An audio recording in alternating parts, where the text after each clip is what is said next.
Hey, Christian, you hear that? What's that? Yankee Doodle.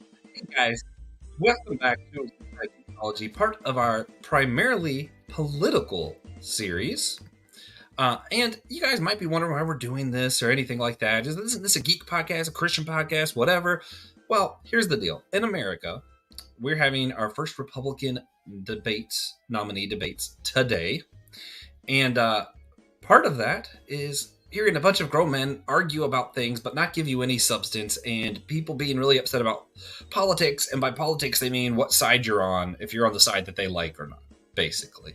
So, for Systematic Geekology, for the next year, running up to the election, we're going to be doing a series looking at the politics in our favorite fandoms.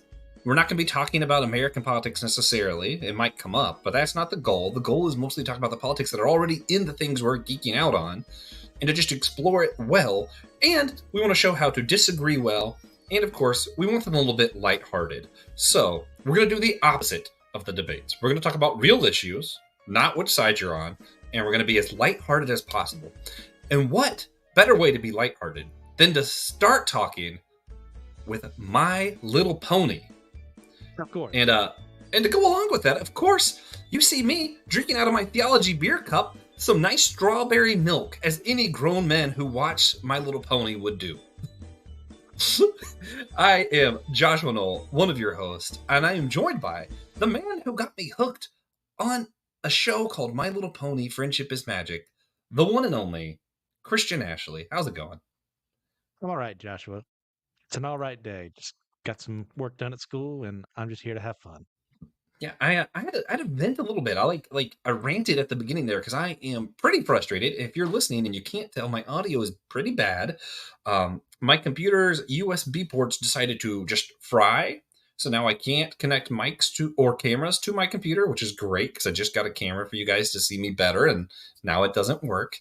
And I had a backup computer. I figured it out, and I got the camera to work. And it turns out the backup computer is so slow that it can't run the StreamYard that we're streaming this on. So I'm just going to ask you guys to put up with this for a day. Tomorrow I'm going to try and get some stuff and fix it. So hopefully it won't continue to sound like this. But for today, before we get to the Republican debates for those of us who are in America, we thought it would be nice to start off with a nice glass of milk and to discuss My Little Pony.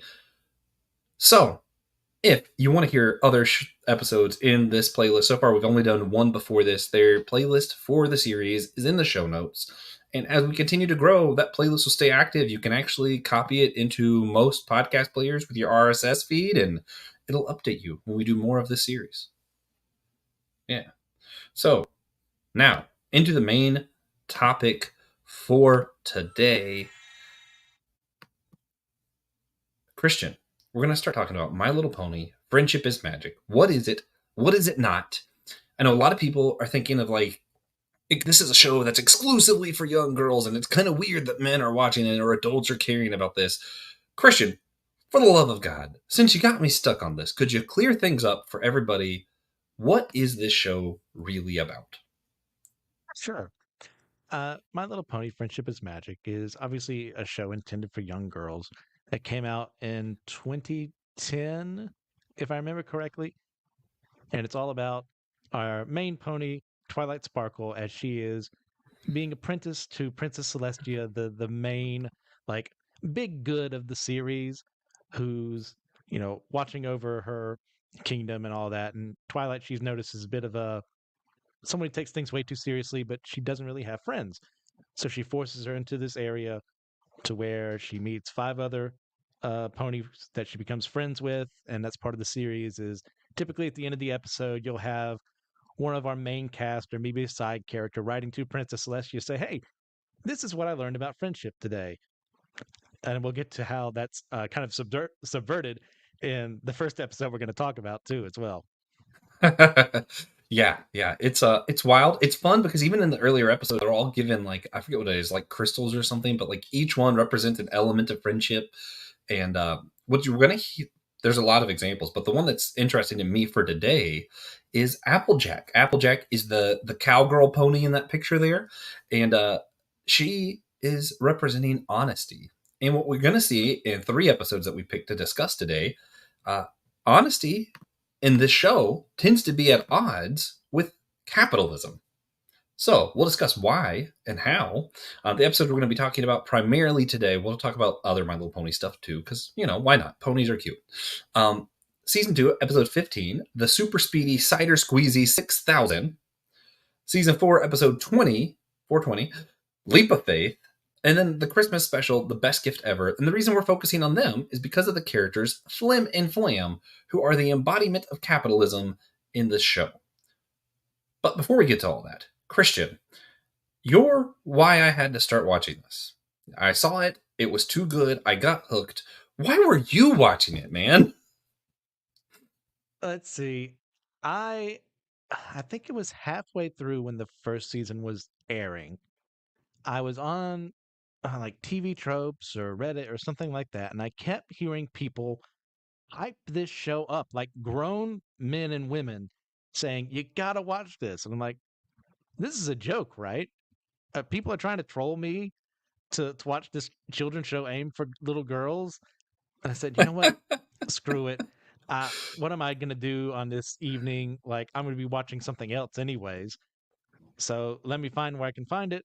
We weren't able to find it back then. So back in the day, YouTube used to be a place where you could just look up whole episodes or even half episodes. Oh, it's still a thing. And oh, it is. It's a little harder to find nowadays.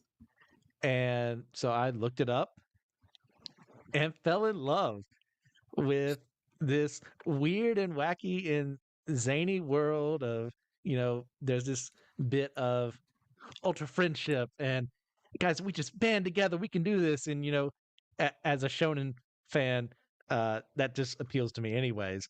So, and then I got my roommate John hooked on it. Said, "John, you got to watch this show." I said, "Christian, you're insane." It's like, "No, John, you got to watch this show." So he was always an episode For behind me. the record, Christian And is then insane. I know a lot of people probably think that about me on this show that are listening right now, and I don't blame you one bit. So then after that, I started introducing it to more of my friends in college. He's like, "Guys, trust me, you got to watch this." And you were one of those. I managed because when you hear Yep. the good news, like you got to evangelize, you know? Truly, because it sounds insane. But when someone like Christian tells you, you're like, I guess I'll see this through. He throws around those like creative writing credentials, and you're like, no, trust me, this is a well thought out, nuanced story. And you're like, dude, it's ponies. And then you're like 5 minutes in, and you're like, holy crap, these are like some complex thoughts. Uh huh. Yeah, it's complex, it's nuanced. What you can see, like, there's several layers. Like, usually when you say a show's for kids and adults, you mean that it's a kid show that occasionally makes adult jokes. It kind of has that, but really, this is both like it's layers. You have these like deep cut nerd references, like you straight up have Q and David Tennant's Doctor Who in this, and you Uh huh. also straight up have these like what we're going to talk about today, where you have the theme of, is it better to be honest and take your time or quick and whatever, is like the kid version, but in the same episode, the adult candy is, hey, is capitalism evil? So when the kids are learning about honesty, you're over here like, wait a minute, is capitalism evil? And not And only that's one of that, the like, great things about the show yeah, and is on that top it's of all that, multi-layered. yeah, Sorry, yeah, go ahead. no, I was gonna say, and on top of all that, the thing that nerds love about nerdy things is when you have a well-built world that feels lived in, and man, do you have that. And they didn't do like a lot of kids shows where like they just don't explain stuff. It's like, oh, there's unicorns. No, no, no, no. There's a system here. There's a reason why unicorns can get their wings if they become princess. Like the magic has rules, like real rules. It's not just, oh, it's that way. And it's explained pretty thoroughly. And I'm like, wow, that's okay. They got dragon lore correctly, everything. I was like, this is intense. As time goes on in the show, like the lore and the world building they do is really intense. Like I've been in D&D campaigns before where the DM hasn't put as much thought into what they do here.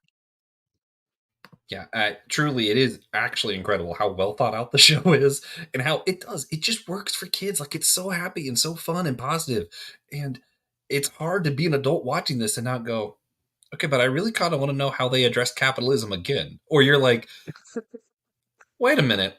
Okay, so Rarity is her thing is generosity, but she's a diva. How does that work? And you get to explore the nuance of Rarity's character, and you're like, man, I know no kid's picking up on this, but that writer really went all out. It's like Phil Collins with Tarzan, where it's like he didn't have to do this for us, but he did. Hmm. Oh, man, sorry, I love this show, and obviously we could geek out forever. But Christian, could you run down real quick who are our main ponies that we're going to be talking about today, Sure. including Spike? So Do we got, Spike too? yeah, of course. Twilight Sparkle, like I said earlier, she's an apprentice, very studious young pony, and I have to get used to saying that as a the descriptor. Uh, and she gets very into things. She's very knowledgeable, but like practically, she has no like street smarts. Let's put it that way, or how to wrestle with other people's feelings and emotions. And that's one of many things she learns over the course of the show. And you have Applejack, who is our down to earth little cowgirl, little cow pony that is very hardworking and very I love kind and honest. Applejack. A great character there. Then we have Fluttershy, my favorite, in that she is very sweet, very quiet, always looking after animals, and not really good around other people. Very shy, very introverted, but has a very big heart and wants to help people. Then let's see, we have Rarity. We mentioned her as well. She's the fashionista.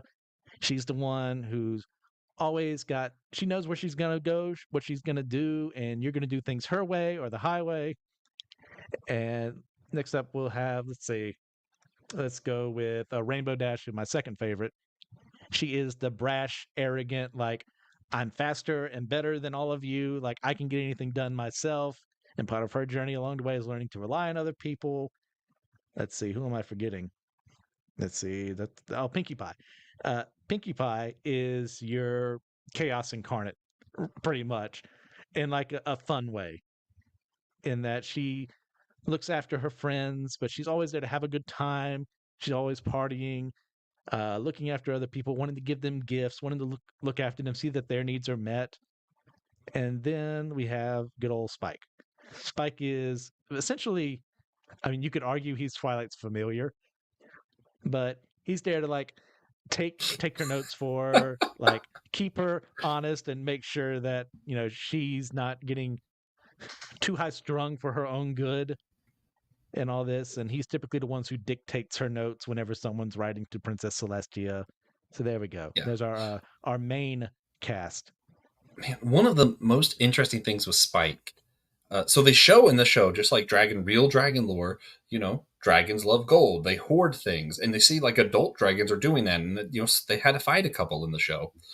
What's fun is Spike is a dragon, but he's a baby dragon. But if you pay attention, he's still in that early stages where he will hoard things, and it's like they just kind of like threw this in, like you see him becoming a real dragon, and it's like, what? They didn't even need to do that. But they're like, yeah, we're going to keep this thing consistent in the lore. Can't break canon. Yes. Yeah, I just love the thoroughness of it. I'm like, oh. And then you mentioned Pinkie Pie as a chaos. She's the party pony. In fact, she is in fact a certified expert party pony, Hmm. thanks to Weird Al himself, who plays Cheese Sandwich, which was basically just Weird Al. Yes. It was fantastic. Other reference I mentioned that Doctor Who's basically in this. There's a character called Doctor Who's who looks Who very appears much prominently like in the David first Tennant. episode we're talking Yeah, about today. yeah, and a few others.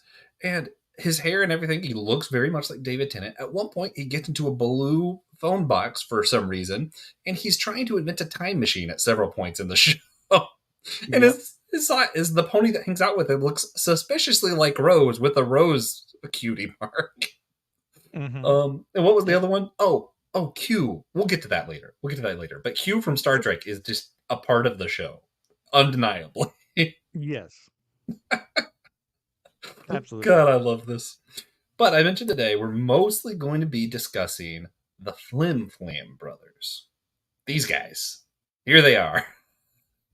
Christian, before we get into this first episode, who are the Flim Flam Brothers?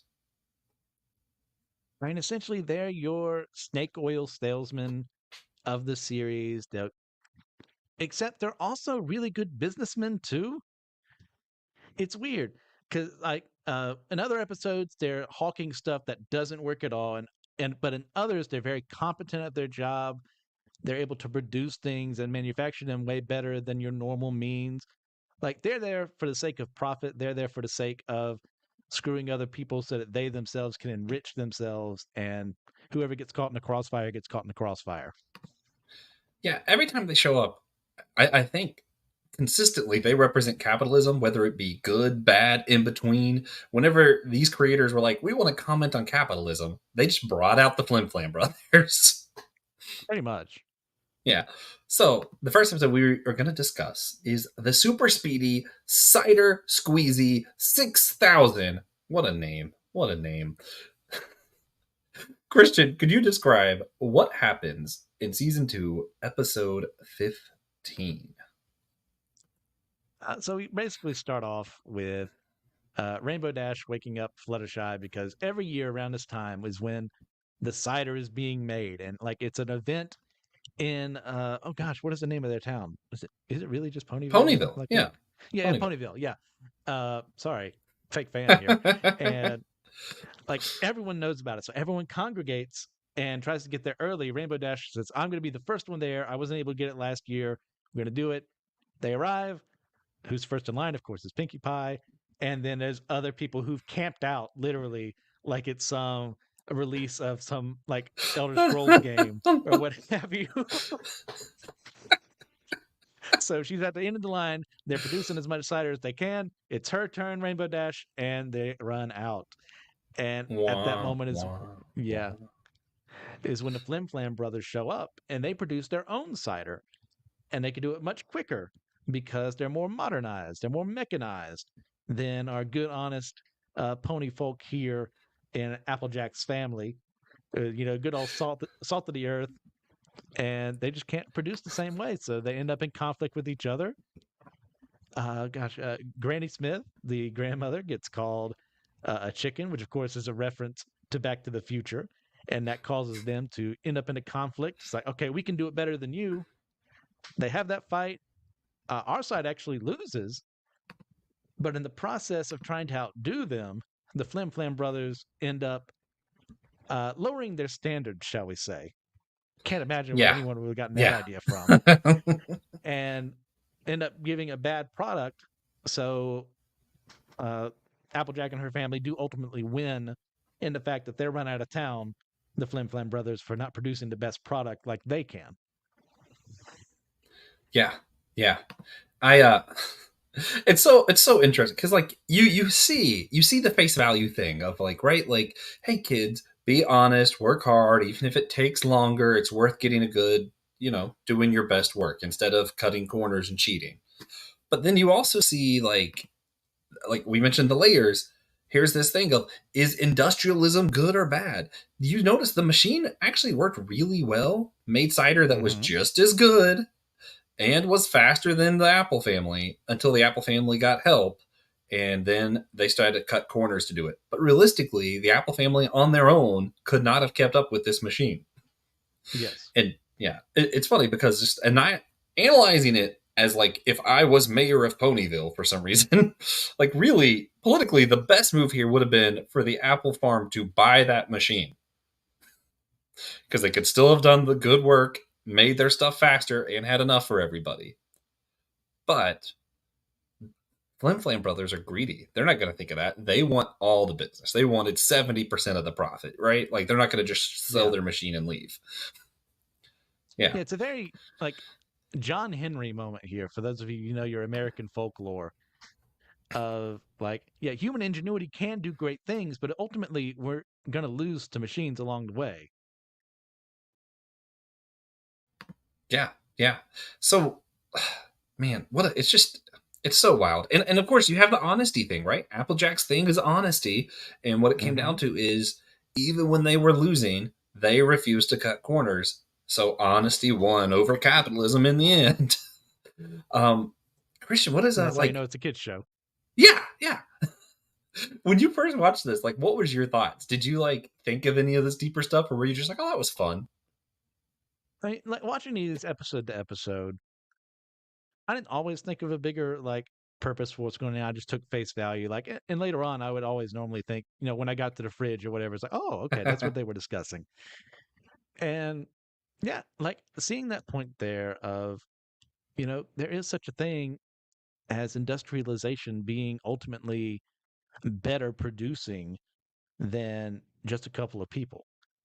And well, we don't want that in Ponyville. We don't want that in the world. We want good, honest people doing their jobs, but it's cheaper to do it this way. It's more effective to do it this way. So what's going to be done? Well, the one that costs the boss less. Mhm. Yeah. And then what was interesting too is just this whole there's also this, if you pay attention, there's also the storyline in this episode of small business versus big business. You see the Hmm. Flim Flam brothers have gone town to town completely monopolizing the cider industry. Meanwhile, the apple farm is this small business that's local to Ponyville. It's a staple of the community. And even the community is like, okay, but we love you guys. You're a staple of the community. Rainbow Dash is like, yeah, but I still haven't had cider the last like 3 years. So it's Yes. like, oh, do I fall for this? Is like, my rant of utilitarianism. It's like, do you fall for utilitarianism? And you know what? In the end, I can actually get the apple cider this way, and I could not get it with this small business. Or do you go with what I prefer, like method, and you're like, what is the right thing here? Supporting our local businesses is right, even if it means I might not always get what I want. Yeah. And it's kind of like, going to Walmart versus going to six different places. Yeah, You know, I still go to it Walmart it's sometimes. yeah, like there's nothing inherently wrong with going to Walmart. Yeah, Like it's I use cheap and Amazon too. effective. That's yeah. Amazon too. Like to get an idea of just it's more practical. It's cheaper. It's you're probably gonna get what you want all in one place. But it's also worth saying, well, if we don't also look after the smaller businesses, well, then they have no reason to compete with Hmm. us and they can give that inferior product, which is what ultimately happens in this episode, too. Yeah, yeah. Well, man, that's for me. The nuanced part of this is, you know what? At the end of the day, if you want some apple cider, sometimes you got to go to Walmart to get your apple cider. It's not going to be as good, but man, you really wanted Yeah. apple cider. And I don't think that's evil, but I do think we need to care and try to support our smaller businesses. It's a lot like for me, like food and being humanitarian towards like animals and stuff. For a long time, I could not afford free range chickens, so I never got to eat that. I just ate the cheapest chicken at the store because it's what I could afford. I'm a little Hmm. bit more blessed these days. Usually, if I'm going to buy chicken, I don't buy it as much. And when I do, I get the free range and I try to like be more responsible in that way. But I'm not going to look back at someone else who's making what I made a couple of years ago and go, hey, man, you got to start doing it now. Wait, no, I get it. Yeah. I get it, man. We all have our limitations, but I think to the best of our abilities, we support what we believe in over these other things, but don't starve yourself. Don't, punish yourself by like, oh, I'm never going to go to Walmart, even if it's the only place that sells food. No, that's dumb, man. If all you can afford is Walmart, go to Walmart. Yeah. And a huge part of that, too, you mentioned was personal conviction. Like for me, I do as best as possible, and it's really hard with however many companies they actually own. I do my best not to support Nestle because I know a lot of the chocolate that I'm getting from them, as my voice cracked there, sorry, becoming a man, is coming from child slavery in Africa and South America and plenty of other places. And like, can I, in good conscience, reward someone for doing that? And I say no, but there's plenty of other people. They're just buy the candy. It's like they're not inherently evil for doing that, so I can't enforce my values upon them simply because it offends me. Hmm. Yeah. And Yeah. I still But eat. If someone offered me a candy bar from Nestle, I'd still eat it. Like it's already been bought. What am I going to do? Throw it away? yeah. Yeah.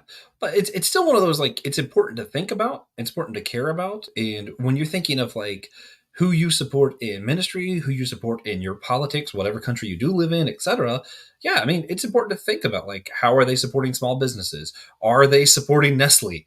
Yeah. Like do your values truly match up with the leaders and the people, the companies that you support? And you know what? Maybe not every time you can go with, I'm only going to vote for people who eat free range chicken, and I'm only going to, like, yeah, that might not Yeah. be realistic, but Like yeah. Go ahead. use wisdom. Yeah, Sorry. It's next to impossible to act always ethically when you're consuming a product because a lot of people cut corners. A lot of people do true. things they shouldn't be doing. And yet it's probably the better option to do that or the cheaper option, or that's all you can afford. Like, and if that's not what we're trying to say here, if you do this, you're evil and we want nothing of you. No, that's it's like, hey, I recognize the fact ethical consumerism is next to impossible, Mhm. but I'm going to do my part as best I can. Yeah, yeah. And I mean, I'll just level with you guys and we'll move on. There's some books I got to pre-order through Amazon, or it's just cheaper through Amazon and it's no shipping. But usually, I try to go to. There's a bookstore here in near where I live in Rock Hill, South Carolina. That is it's used books from the library, and all of the sales go to support the local library. So I'm like, hey, Yeah, I'm supporting local business. I'm supporting our library. I'm supporting kids actually being able to read. That's something I feel really good about at the end of the day. And it also happens to be cheaper if they happen to have what I want. Because usually they'll sell their books for like $2 or $3 because it's just something from the library that's all the money's going straight back. So I can get some pretty cheap books and do a lot of good doing it. So sometimes, small businesses are smart. They know what they're doing. You got to pay attention. Yeah. Okay. We ready for the next one? yes, sir. You mentioned them being snake oil pushers. And this is it. This is it. Season 4, episode 20, our 420 episode. Which I gotta say, part of me wonders if it was intentional, because you know how people are like weed is like a cure all, like you're gonna have no joint pains, you're gonna suddenly be like it's so good for you, and I'm like, okay, first off, there are some benefits to CBD, but y'all are overblowing it, and CBD and smoking weed are two different things. Very much so. Side tangent aside, Christian, could you explain what is the episode Leap of Faith about? Okay. So we kind of start once again with all the Apple family together. They're swimming around, but Granny Smith isn't because she's feeling very old and she's not capable of what she was able to do back when she was younger.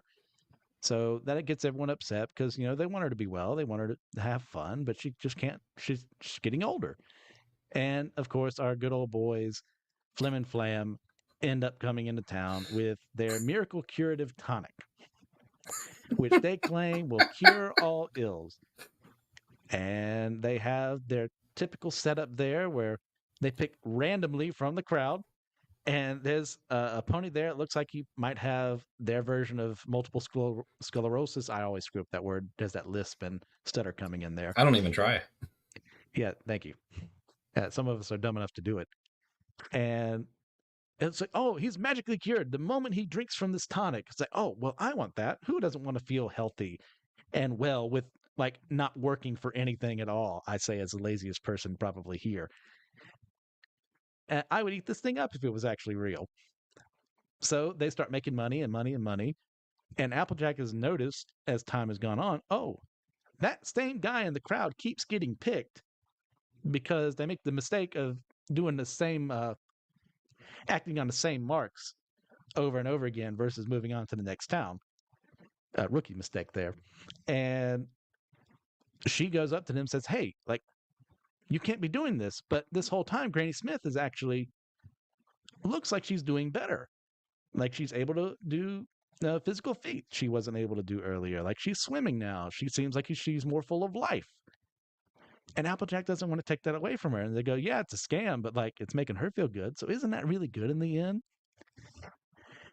So she gives up her morals for a bit until it's like she can't take it anymore. And Granny Smith is about to make the biggest mistake of her life by plummeting down as however old pony she is into a very tall bucket. This can be very short bucket of water, which is an actual thing, by the way, except that back in the 1800s and 1900s, they had ponies like jumping into bodies of water. for like circuses and events for stuff like that. Huh. And before Who knew? Granny Smith, yeah, can die from this, Applejack glasses her, saves her, and then like says, "Hey, I was wrong. I shouldn't have done this." As opposed to the last episode where I forgot to say, like, you typically get that letter from to Celestia at the end, where like, "Hey, I learned this lesson." Like Applejack's letter to her is, "Hey, Princess Celestia, I learned nothing because I was always right." I knew that my friends would be there for me, and I knew that small business is better. And As opposed to this one, was that she gave up her morality, she gave up her ability to be objective, and that cost her, and almost caused her to lose her grandmother. Hmm. So there we go. At the end, like they're run out of town again after it's found out that they've been screwing over people and giving them the fake cure. So that's where we end. Hmm. Yeah, I this episode, like, it made me laugh and then it made me sad.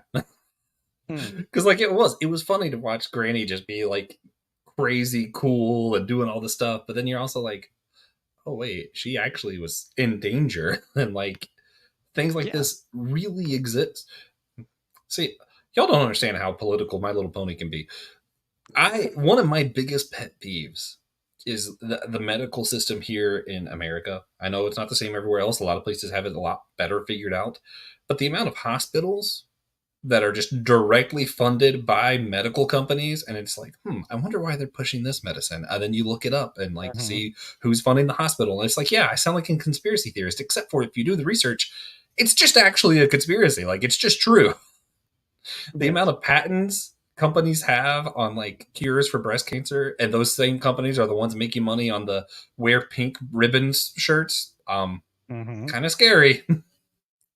And it's just like this stuff happens all the time where like businesses, capitalists, they try to fool the elderly or fool whoever they can just to make a buck off them, regardless of, is it safe or is it worth doing. Well, not only that, I took a more like religious side of things to this, and the faith healer community that Oh yeah. for some just doesn't die like it should. I mean, like obviously we look in scripture, we see Jesus healing the sick, or the apostles, or one of the prophets of old, and like that's a gift God can give someone to help someone in dire need of healing. But then now, I mean, it's been all across history ever since then. We have fakes out there who will have a plant in the audience, pretend to be sick and feeble, and then suddenly one smack in the head and they can walk again. And like, oh, Mel, you just didn't have enough faith when I did it for you. Like, you should give me more money and keep coming to these things. And that's essentially what they're doing here too. I don't know if they Yeah. intended it like that, but that's what I saw. Yeah. I didn't even think about that, but yeah, no, it's exactly that. Which, a lot of your big churches on TV are doing the same thing. Um, Yeah. it's just not an intent, but they still have plans. Hmm. Yeah, it's just, it's sad, it's gross. But and it's funny because, like, of course, then again, you still have the very obvious kid version of the lesson of, hey, sometimes you just got to believe in yourself, and you could do more than you think you can. Because Granny thought she couldn't swim, but it turns out she could have. And you have the honesty was the best policy.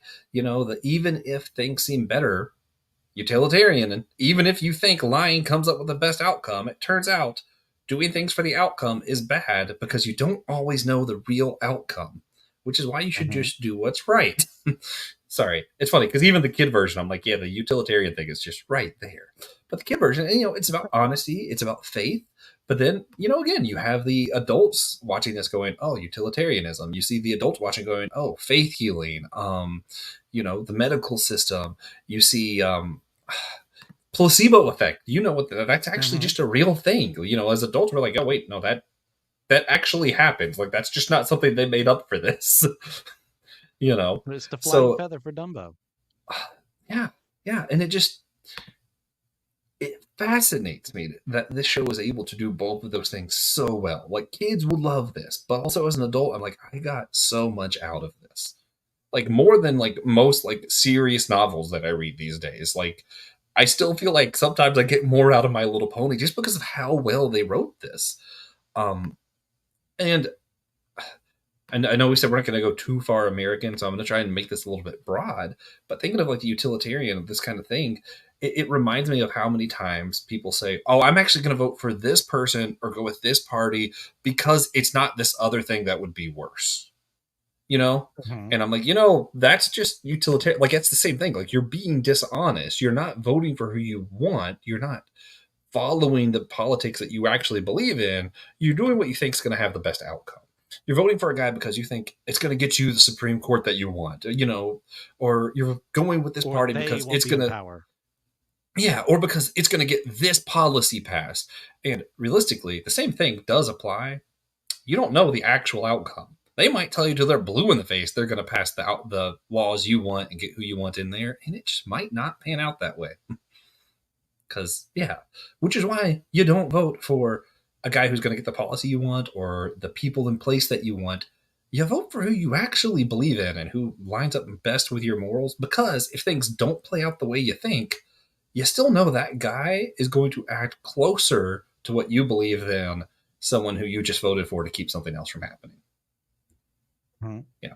And it goes outside of voting. I mean, even like in your churches, in your companies, who you're going to have as your manager, who are you going to have as like your leader in this podcasting world, right? Who we're going to choose for host of our show. Am I just doing it because, man, I really need someone who can record 4 times a month. So we're going to bring in this new host. Or did we talk to the guy? Do we get to know them and go, okay, no, that's someone, even if I don't agree with him about all things, that I know is passionate, cares about God, and cares about the things that I care about, even if we care about it differently.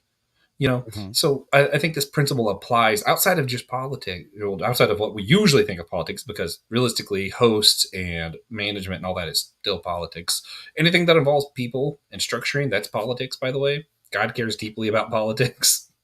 So, yeah, I don't know. What do you, anything else you want to add to that? Or I know I kind of ranted No, for a bit.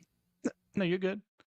Like, there's also just that buyer beware philosophy that is used here, because inherently speaking, by the law, they're not really doing anything wrong until later on we have things like the FDA, which says, "Hey, this actually does this. It's not doing this like they're advertising." So, hey, you're just taking a gummy because they said it's going to do this for you, or you're taking this supplement, it's going to increase your whatever. And really, it's just there so they can make money off of someone who doesn't look at the fine print. Like, even though those things are still out, they're still technically not illegal. So that's something we all need to learn. I'm like, especially, I'm glad to do this at a young age for kids too. It's like, just because something promises something doesn't mean they have your best interests in mind. One fun example. I keep going back to grocery stores. I must be hungry. The word organic can mean pretty much anything they want. You could Hmm. write organic on almost anything. Um, Non GMO means very little. Also, GMOs just aren't as scary as they sound. I don't know why those 3 letters just sound so scary, but most things have been modified genetically, and it's for your safety, and it's mostly a good thing. There are a few that are really bad, though. So, you The got to watch bananas out. we have right now, they don't grow in the wild. We No, grew no, they those don't. for us to be better for us. Organically. Yes. So they are genetically modified organisms. If you buy a banana or wherever, you're buying a genetically modified organism. But that is right. Organism is the O, right? Yeah, yeah. Okay, I yeah. think, yeah. No, no wait, no. I'll look it up so I don't sound like an idiot. Yeah, yeah, yeah, yeah. It's genetically modified organism. Yeah, you're Okay, right. Sorry, I excellent. blanked for a second. But yeah, yeah, and there's so many things that are just interesting. I mean, even like, which first off, calories is just a stupid concept. I just got to throw that out there, guys. Calories aren't real. It's just how much it takes. How much hotter water would get if you took your food, put it in water, and then lit it on fire. Newsflash: your body does not do that. So calories don't Hmm. actually mean anything. That's a whole different rant. But Yeah, like the carbs, the it could food say zero pyramid. carbs and still have 2 grams of carbs because zero is close. Two is close to like, yeah, yeah. There's all kind of things that are Yeah. mislabeled, labeled incorrectly, or just kind of thrown around because we care more about our money than we care about truth or honesty. Applejack should be in charge of the FDA. excellent. I don't hear you arguing. I'm not arguing. I think it's brilliant. All right, Applejack, we're appointing you. All right, The let's people have move on. spoken. The ponies have hooved.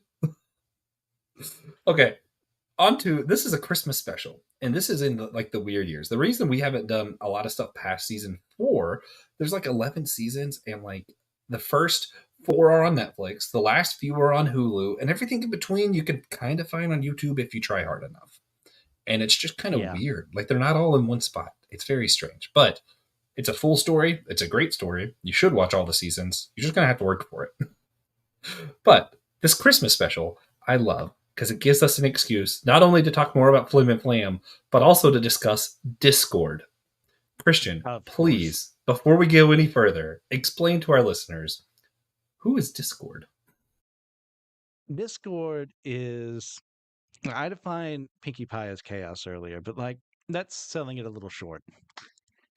He is this not eldritch being, but like a reality warper of a sort who causes mischief and, like his name suggests, discord across the land. Like he can rearrange your hand or hoof in this situation into something else, or he can make you see something that isn't there, or he can implant ideas into your head and just talking to you too. And it's a very almost serpent in the garden kind of sense, especially early Discord. Now later on, he's more of a troll as time goes on, just to screw with people, which is why I love him so much. Can't imagine why I would ever Oh, do it's that. great. It's so funny. But like along the show, like he starts off as your villain of the week, who becomes like an ally and friend of our main 6 here. Thanks a lot to Fluttershy in that I love Fluttershy. she befriends him, like she just loves him unconditionally, and that changes his worldview to not the point that he's not always on the side of the angels, but he's a lot better than where he started. Yeah. Man, there's a whole Christian message in that backstory alone of how, which is part of it, because a lot of his motive in this episode has to do with Fluttershy too. But Yes. Fluttershy loving him just because of love's sake, agape love is what I would call that.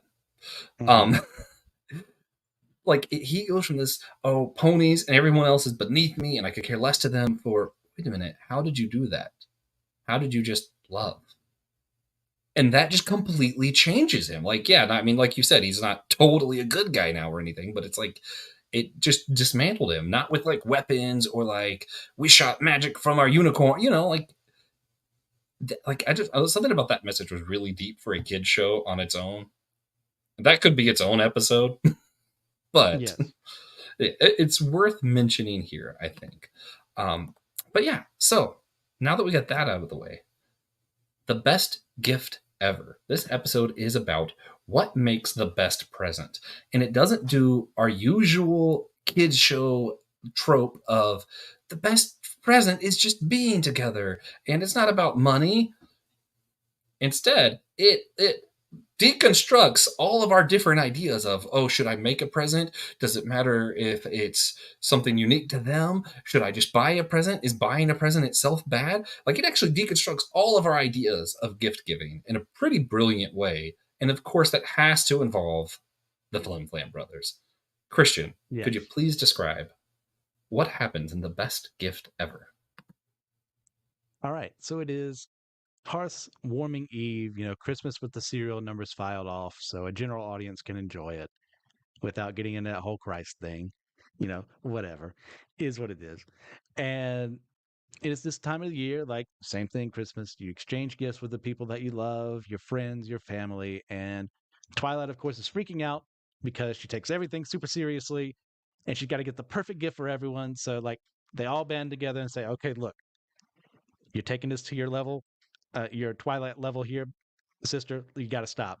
Everyone's going to get one gift. You're going to randomly get someone, and that person is who you're going to be gifting something to, which of course breaks poor Pinkie Pie's spirit because she wants to give gifts to everyone because she loves all her friends. But for Twilight's sake, she does that.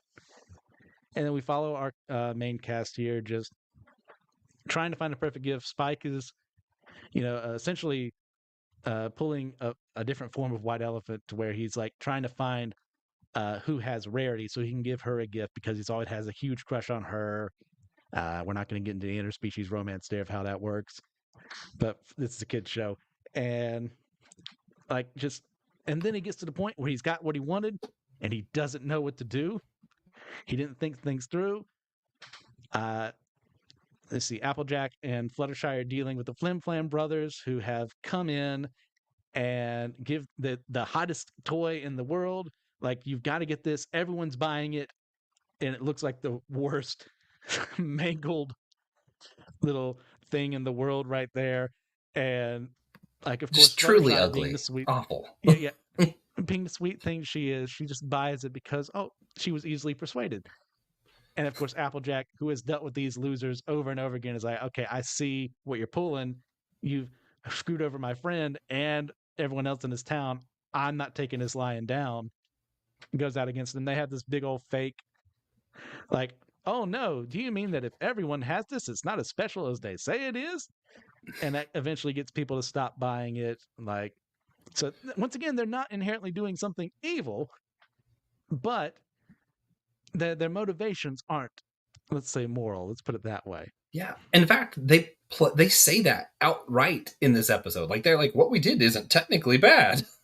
It is so Yeah, funny because even Applejack has this moment of, which for me gets to like federalist government. How much do we trust Overwatch kind of thing? Because Applejack's like, hey, we can't force people not to buy this. What do we do? Because I don't want people to yeah. get ripped off, but I also can't force people to do a thing because that's wrong.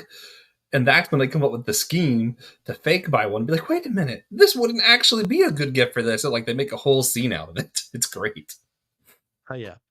And of course, we have Rainbow Dash has got Fluttershy as her person she's supposed to get a gift to.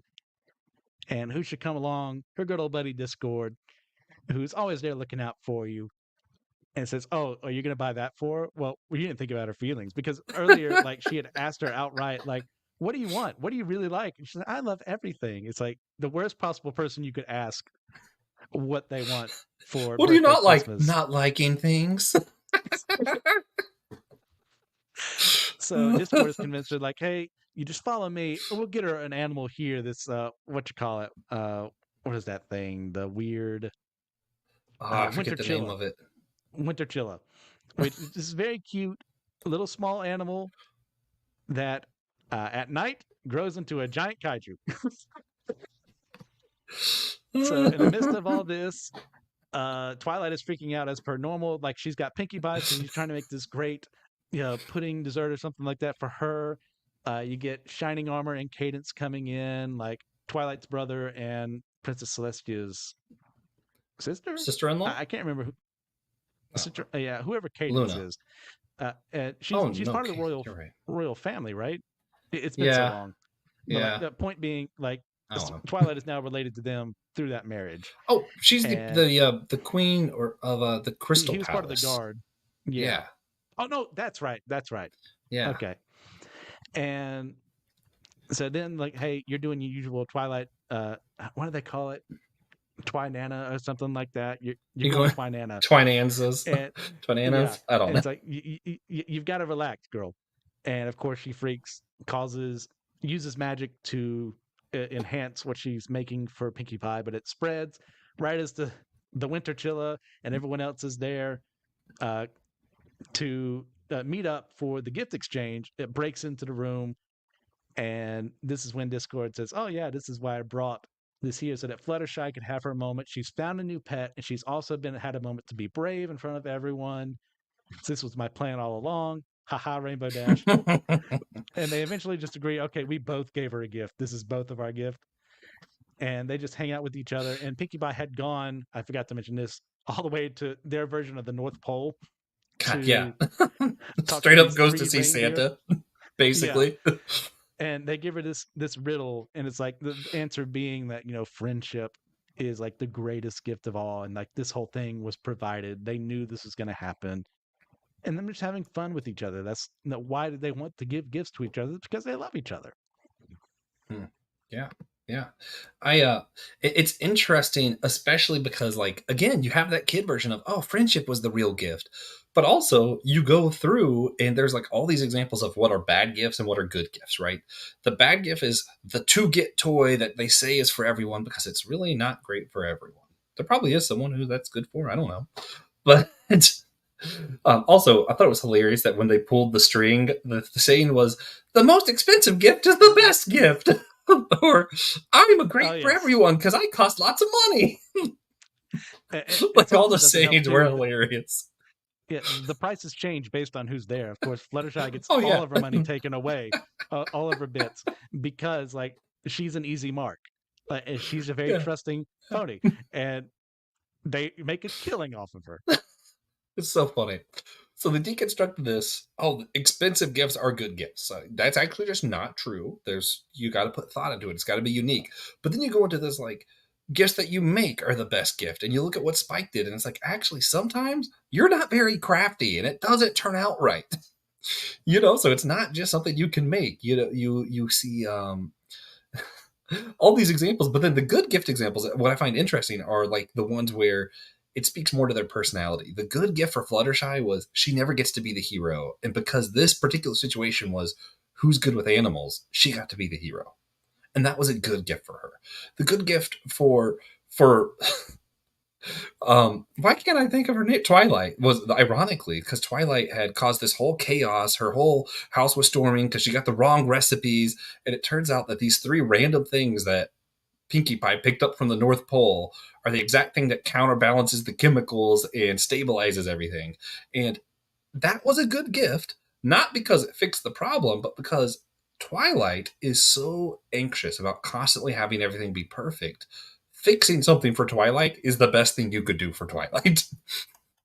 Yes. So it was interesting that like the good gifts were these like how you speak to their personalities, like how do you actually be a friend to them, not just friendship, but like what does it mean to be a friend to Twilight? It means solving her problem so she's not freaking out constantly. How do you be a good friend to Shutterfly? It's letting her be the hero for once instead of Shutterfly, buddy. yeah, Fluttershy. For the longest time, when I passed by where I work now, I just thought it said Fluttershy. And now I get it backwards. Oh man. But yeah, no, it was so interesting that like that's what makes the good gift. Yes, it's friendship, but it's also specifically showing you what does it look like to be a good friend to different people. It's not just friendship because how I be a good friend to Christian, it's going to look different to how I'm a good friend to TJ. I Yes. don't know if this is true about you, but let's say that Christian is like Twilight. And for Christian, it would be a really good gift if I was able to fix a problem for him. That would not be true of TJ, who, for all intents and purposes, is Rainbow Dash, and I'm not taking that back. Sorry, TJ, you don't listen. You can't fight me. But for Rainbow Dash TJ, fixing the problem would be the worst gift because TJ needs to fix it himself. Hmm. So, Well, it's yeah. that nuance is interesting. Let's make like my love language is not gift giving or whatever the actual term is. And so it's very hard for me when I'm ever brought to the point of, hey, it's Christmas time or it's someone's birthday, let me give them a gift. Like I want to, out of love and affection for them, give them like the greatest thing possible. But I always fall short in my own mind because I forget conversations we've had. Like they said they liked, oh, what was that show again? Or they really needed this for their kitchen or something like that. And like I completely forget. But that's the good thing is that there are other people around them normally. That is their gift. Their love language is knowing how to exchange gifts with people. Like and then learning other people's it's not like love languages are an absolute concept. You know, there's some biblical basis for a lot of those ideas, but like I'm not going to take a bullet for it. It's a very useful like tool, but don't get too far into it. It's don't get into like the astrology side of it or the let's see what have you here like the Myers Briggs or uh what's the other one Enneagram points. It's like yeah, those are useful ideas, but who is that person? What are people sorted towards? And like me, I'm physical touch and quality time. So to come to me, give me a gift, like really, sometimes it's just hanging out with people. And I need to learn, okay, that works for me. What works for you? How do I love you well to give you something that will mean something to you, not just what I think is a good idea. And that's something that girls learned through this episode. Yeah. Not just that. There's a few other things but another one of the adult themes that I think is accessible to some kids, there's a mental health aspect of this. Like you see with Twilight actually has such bad anxiety. That's why they decided to do this version of gifting instead of having to find a gift for everyone. They're all actually investing in Twilight in what is best for her mental health all throughout this episode Mm-hmm. because these kind of things are especially hard for people like her. And it's funny because I like to point that out because you said touch was one of your gifts. So this is another fun example. It might be great of you to show love to Christian with like a deep, long hug. I get really anxious when people touch me. If you just come up and hug me, I might just barf on you. Like, I'm not here for it. But that Yeah. doesn't mean I don't love you. You know what I mean? Like yeah. Well, that we do. That's how I've always been. And we have a mutual friend in college, Cameron, who does not enjoy normally, without being very close with people, Yeah. physical touch. And I Me too. learned that in junior year. And it's like, nobody doesn't like hugs. So I went up and I wrapped him a big old hug, and there was just black hole that was sucking me in. And I go, oh no, I've made a mistake. How could this be a mistake? What have I done wrong? Well, I wasn't loving him in the manner that's best towards loving him. Now, as time has gone on, he has grown and he allows me, like we meet up once a year. I get to hug him when we meet each other, and I get to hug him when I leave. And that is a reward I gained over time from learning how to love him better. Not that that's why I did all that, but to like learn how to love other people better is always good. Learn what they like, what they don't like, and just be real with them. Yeah, and that's another reason why I think this episode included the Flim Flam Brothers. I think they were intentionally also commenting not only on what does it mean to be a good friend to different people, but also why that applies to some political situations. Not that one gift is best for all. You can't just have one money system that works out for everybody. I Mm-hmm. think there is a message, even though it was not direct, but the message here can apply to the same reasoning that I take for why I'm not a big fan of federal government. I want state government. I want super local government. I want it as localized as possible for that very reason, right? Because what works here in South Carolina might be the worst possible situation in California. And back, vice versa. Like what works perfectly for them and makes them wealthy and better off here might make everyone just more poor. Because it's not the same everywhere. Just like not every person's the same. That's the same way too. It's like it makes a lot of sense for there to be incredibly strict gun laws in like Chicago or New York, where there's a lot of people really around you all the time, and a lot of evil can be done if the wrong people get their hands on that. As opposed to somewhere like Wyoming, where there's a lot of critters around there that you need to be protected from if you encroach upon their territory. Like, and that's one of the reasons why people will have guns there. Not we're not here to can talk about gun control here for this, Mhm. but like just as an example of area affecting like why laws are different in different areas. And I'm a small government person myself, but I can't always be a small government person. I need a bigger government at some point in time to make sure we're all on the same page. Yeah, yeah. Like there are definite benefits to the larger government idea, especially when we're talking about like sometimes. So this is just funny because this is a little bit more specific to America, but it works the same way everywhere. This is just an example. Especially earlier on, you were going to have seasons where the North were going to be doing a lot better off with crops and stuff, and then you're going to have seasons where the South was going to do a lot better off with crops and stuff. So it makes sense in your desperate times that you can lean on each other. I think the problem is when you try to make it completely even across the board. Realistically, I'm in the South. I should be doing better off in the spring and fall. I should be a little bit harder off in the winter. And that's okay. It was my choice to live in the South. And I know people. You're talking about the gun stuff. Like I know people who live in areas that are so remote that it's actually easier to get meat by hunting and then taking it to get carved than it is to go out to the grocery store. Yeah. So yeah, different. But anyway, so there you go. Best gift ever: commercialism, anti-federalism, and mental health care. weren't expecting that when you listen today, Yeah, were you? My Little Pony. Um, Overall, so we talked about a lot of really big themes all throughout these 3 episodes. I love them all.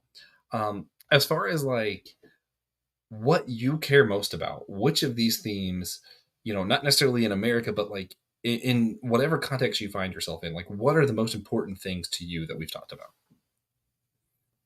Um, I would definitely say like, you know, learning how to love your friends is a big one.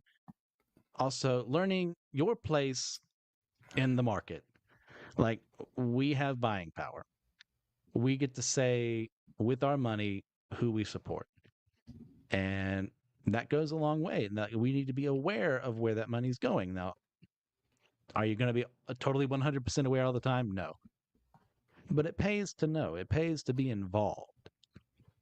Hmm. To absolutely no one's surprise, I think my biggest one is this honesty over utilitarianism. Like, do not vote for someone because you think it's going to get what you want or because you're so afraid of the other side. Like, I don't know, like not just American. Like, I'm just that is a specific thing that I do think matters when we're here in our context. But outside of that context, don't go to a church because you think they're going to say messages that you'd prefer to hear, right? Hmm. Don't side with Iron Man because it's going to technically make us safer if we take control of the situation. Side with Cap because what is happening is wrong. I think it really does matter that we have integrity and we're honest about what we're doing now, and we're not just doing it because we like the outcome, but because we truly think that the actions we're taking are right actions. Because you do not know, and you cannot see the future. You do not know what the outcome actually will be. So utilitarianism, like, not only do I think it's immoral, I think it's stupid because you can't guarantee. Like, I cannot say because what, at the end of the day, this is making Granny Apple happier, so I'm not going to tell her about the tonic because I want her to be happy. Because I don't know whether or not she might just decide to jump off 20 feet tall diving board into a bucket and kill herself. Like, yeah, that's dark. That's My Little Pony. And Yeah. it's true. It is just something that it kills me that people don't seem to get it, like in our politics when it comes to our government stuff. They don't get it when it comes to the church. They don't get it when it comes to their dialogue on social media. Like, this is just something that I desperately wish people would understand better, including myself, because sometimes I also do that. Yeah. So that side rant aside, one last question before the wrap up. When I was in college, after you showed me, and I showed my other friends, and I had a whole group of people watching it myself, you have to spread the good news of My Little Pony. Yep. One thing that some of my friends did, we all identified which one of us we see as, like, what pony we see ourselves in the most. We also, for some reason, just chose what we would most like, which, if we're looking for a future marriage partner, which pony we want them to be most like. We're not going to do that here. We're going to skip that No, one. please no. Although I could tell you, Tiffany doesn't listen, so I'll just go ahead and tell you. She's also Rainbow Dash. Christian, what pony do you see yourself as out of this bunch the most? It's so funny. I mentioned John earlier, and uh, Catherine, another friend of ours, made fun of him because his favorite is Rainbow Dash, and my favorite is Fluttershy. And like John he's got Fluttershy characteristics, not totally, and I've got some very Rainbow Dash characteristics of I'm the best, do it my way, we're gonna get things done, and just look at me, look at me, look at me. Uh, on my worst days and on some of my best days, I'm very much like her. I'm going to have the most conceited answer I think possible, and I apologize, but I really do see myself in Twilight a lot. I used to would have said Applejack because I'm big on honesty, and that's still true. But when I really line things up, the anxiety, check. The love of books, check. The reluctant, I kind of see myself end up in leadership spots a lot. Yep, check. Like, I'm going through and I'm like, I hate how conceited it is to say I'm the main character. But I'm like, man, that anxiety, that's me all the way. And she has this thing of like, it's still arrogance, but it's not the same as like Rainbow Dash, I'm the best arrogance. Hers is she knows she can make things perfect, so we're going to make things perfect. And I think that's one of Yeah. my biggest flaws. And since I mostly think of my own flaws, that's why I see myself as Twilight. She probably would have Yeah. been my second pick. Yeah, yeah. Like I almost still said Applejack just because I didn't want to be that jerk who was like, I'm the main character. But here we are. Here we are. And now, guess what time it is? What time? It's time for our wrap up. So, Christian, what recommendation do you have for anyone listening or watching? We're doing this live right before the first Republican nominee debate. I'm probably saying that wrong. But what's your recommendation for everybody? Well, my recommendation for every pony out there right now is to not do what I was Thank you. going to say. Yes, you're welcome. Was going to be what I've been geeking out on. That is, I'm replaying Kingdom Hearts 1.5 No, do at that. this current moment. I I love might do the that right game. now. There's a lot of things I don't like about the game. I despise the platform. So my recommendation is that if you want to get in the series, play the game, but skip to 2, and things are just a lot better as time goes on. I have to tell you that he's wrong. 1 is superior to 2, easily. Like, hands down superior. Although I do think that's mostly because I just like the story better. And fun fact, just real quick, I didn't know what an RPG was when I first played Kingdom Hearts. I made it to the very, very last boss with just the original Keyblade. All right. And then when someone told me what RPGs were, I changed all my things and I was no longer stuck on the last boss. I think it died in 3 hits. Like, I literally just had to hit it and it was like, boom, next cutscene. 1 hit, boom, next cutscene. It's like, oh, Well, wow. if you play it that way now, you get a trophy. Really? Never once changing your equipment. Oh, man. That's now I kind of want to. I'm going to recommend instead a book that's we all watched the play Alexander Hamilton. I gotta say the book Hamilton the Revolution. It's good. It's really good. It gives you a lot of the history that the play kind of based some stuff off of. Shows you just a lot of like fun facts and all that kind of thing. I think it's worth it personally. I think it's a good book.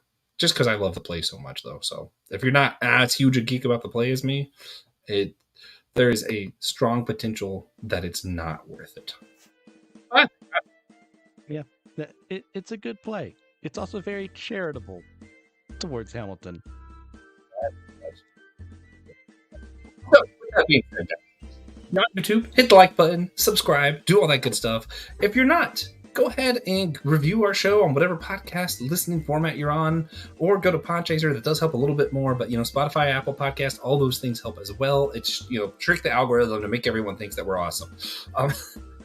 Make sure you check the show notes down below for a playlist of the whole series of our primary political shows, pods, whatever. Subscribe to our YouTube channel for more extra content like our comic book catch-up, manga mustard, or drinks with Tejas. And remember, we're all a chosen people, a geekdom of priests.